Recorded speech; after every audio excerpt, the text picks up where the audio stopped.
రాష్ట్ర విభజనకు ముందు ఒక అధికారిని చేసినటువంటి తప్పు కారణంగా విద్యుత్ శాఖ వేల కోట్ల రూపాయలు ప్రతి ఏడాది నష్టపోతుంది. ఆ సమస్యని ఆంధ్రప్రదేశ్ పరిష్కరించుకుంది, తెలంగాణ ఇంతవరకు పరిష్కరించలేదు. కేసీఆర్ దాన్ని అలాగే తెలిసి కూడా వదిలేశారు. రేవంత్కి తెలుసో తెలియదో నాకు తెలియదు. నా వీడియోస్ రెగ్యులర్గా ఫాలో అవుతున్నటువంటి వాళ్ళకి 3-4 ఏళ్ల క్రితం అనుకుంటా నేను ఈ అంశాన్ని ప్రస్తావించాను. వాస్తవంగా ప్రతి ఒక్కళ్ళకి బేసిక్ స్కేల్ అలాగే ఒక పే స్కేల్ చెప్తారు. ఫర్ ఎగ్జాంపుల్, ఒక మనిషికి ప్రభుత్వ ఉద్యోగంలో వచ్చినప్పుడు 18,000 నుండి 48,000, 30,000 నుండి 68,000 ఇట్లాగా. అంటే బేసిక్ ఇది ఉంటుంది. తర్వాత టీఏలు, డిఏలు, హెచ్ఆర్ఏలు ఇవన్నీ యాడ్ అవుతాయి. కానీ ఎండింగ్ శాలరీ ఆ చివరి పే స్ట్రక్చర్కి మించి ఉండకూడదు. ఇలాగా విద్యుత్ శాఖలో 1,80,000 హై పే స్కేల్, 1,80,000 అప్పట్లో. అంటే వాళ్ళు ఉద్యోగం రిటైర్ అయ్యే టైంలో అదే లాస్ట్ స్ట్రక్చర్ అయి ఉండాలి. దాని ఆధారంగానే తర్వాత పిఎఫ్ క్యాలిక్యులేషన్ ఇదంతా ఉంటుంది.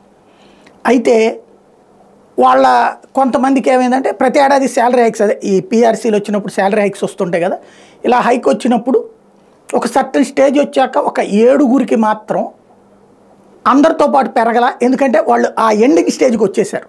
ఆ పే స్ట్రక్చర్లో వచ్చేస్తే అప్పుడు రేచల్ చటర్జీ అనుకుంటా, సంథింగ్ చటర్జీ పేరుతో ఉన్నటువంటి అధికారిని అప్పుడు ఎలక్ట్రిసిటీ డిపార్ట్మెంట్ హెడ్గా ఉన్నారు.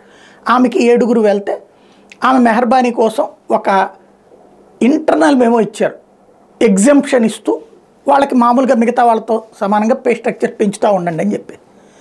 అదేం చెప్పాలా, అక్కడ 1,80,000 అన్నప్పుడు 2 లక్షలు, 2,20,000 అంతవరకు అని కానీ, లేదా ఇంకొక టర్మ్ వరకు అని కానీ చెప్పాలి. అలా కాకుండా ఆమె ఓపెన్ ఇది ఇచ్చేశారు, ఒక సర్క్యులర్, ఇంటర్నల్ సర్క్యులర్. దాని ఆధారంగా వాళ్ళకి పెరిగినాయి. ఇప్పుడు దాని ఇంపాక్ట్ ఏంటంటే అంటే 2 రాష్ట్రాల్లో కూడా, అంటే అప్పుడు ఉమ్మడి రాష్ట్రంలో నుంచి తర్వాత ఎవరికైతే ఈ స్ట్రక్చర్ ప్రకారం అందరి శాలరీలు వెళ్ళిపోయినాయి. మామూలుగా ఒక రూల్ ఏంటంటే ఒక రాష్ట్రం, ఏ రాష్ట్రం అయినా సరే, చీఫ్ సెక్రటరీ కంటే పే స్కేల్ కింద ఉద్యోగులకి ఎవరికి ఎక్కువ ఉండకూడదు. హయ్యెస్ట్ పే స్కేల్ అనేటువంటి ప్రభుత్వ ఉద్యోగులు చీఫ్ సెక్రటరీ. ఆంధ్రప్రదేశ్లో, తెలంగాణలో చీఫ్ సెక్రటరీ శాలరీస్ కంటే ఎక్కువైపోయినాయి. ఇది నేను 3-4 ఏళ్ల క్రితం చెప్పాను అనేక మంది విద్యుత్ శాఖ అధికారులకు సంబంధించి. అంటే 2 లక్షలు, 3 లక్షలు, 4 లక్షల దాకా పే స్కేల్ వెళ్ళిపోయింది. ఇది అప్పుడు నేను ప్రస్తావించాక అది డిపార్ట్మెంట్లో ఇంటర్నల్గా కూడా చర్చ జరిగాక దాన్ని అలాగని శాంతం పెంచిని దాన్ని తగ్గించలేక ఎండింగ్ పే స్కేల్ అన్నటువంటిది 2,80,000 దగ్గర ముగించారు. అంటే అంతకుముందు 220, 280 దాకా ఫైనల్, అంటే 180 నుంచి 280 దగ్గర క్లోజ్ చేసి, ఇక ఆ తర్వాత వాళ్ళకి అంతకుముందున్న ఎండింగ్ స్ట్రక్చర్ దగ్గర ఆపుకొచ్చారు. చాలామంది ఆ తర్వాత ఇది ఇక పే స్ట్రక్చర్ పెరగదు అనుకున్నాక వాలంటీర్ రిటైర్మెంట్ ఇచ్చేశారు పెద్ద పెద్ద ఇంజనీర్లు.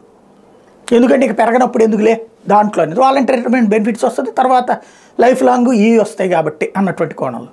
ఎందుకని ఆ పే స్ట్రక్చర్ అట్లా పెరిగితే వెళ్ళిపోతుంది. అది కూడా అప్పుడు ఆంధ్రాలో చీఫ్ సెక్రటరీ కంటే శాలరీస్ ఎక్కువ ఉన్నాయి అని తెలిసిన తర్వాత తీసుకున్న నిర్ణయం. తెలంగాణలో ఇప్పటికీ అదే రన్ అవుతుంది. దీని కారణంగా తెలంగాణలో సుమారు 1,580 కోట్లు రూపాయి కాదు, 2 కాదు, 1,580 కోట్ల రూపాయలు ఎక్స్ట్రా పడుతుంది ప్రతి ఏడాది. ఈ 2 రాష్ట్రాల్లో కూడా ఒక విచిత్రం ఏంటంటే అధికార యంత్రాంగాలకి శాలరీస్ లేట్లు ఎందుకు అవుతున్నాయి విద్యుత్ శాఖలో అంటే ఈ వచ్చేటువంటి ఫండింగ్ ఇటు పక్కకి వెళ్ళిపోతున్నాయి. అట్లాగే బకాయిలు ఎందుకు తీర్చడం లేట్ అవుతుందంటే ఇక్కడ శాలరీస్కే ఇట్లా అయిపోతుంది. దీనికి పరిష్కారం ఇదివరకు కేసీఆర్కి తెలీదా? తెలుసు. కానీ విద్యుత్ ఉద్యోగులు ఆనాటి ఉద్యమంలో కీలక పాత్ర పోషించారు కాబట్టి వాళ్ళని ఇబ్బంది పెట్టకూడదు కాబట్టి వదిలేశారు. ఇప్పుడు కూడా అదే కంటిన్యూ అయితే చీఫ్ సెక్రటరీ కంటే ఎక్కువ ఉన్నప్పుడు, లేదా ఇది తగ్గించమని నేను చెప్పను, ఎందుకంటే అది ప్రభుత్వాల ఇష్టం, కానీ అప్పుడు చీఫ్ సెక్రటరీ కన్నా వీళ్ళకంటే ఎక్కువ జీతం పెంచితే పోతుందేమో.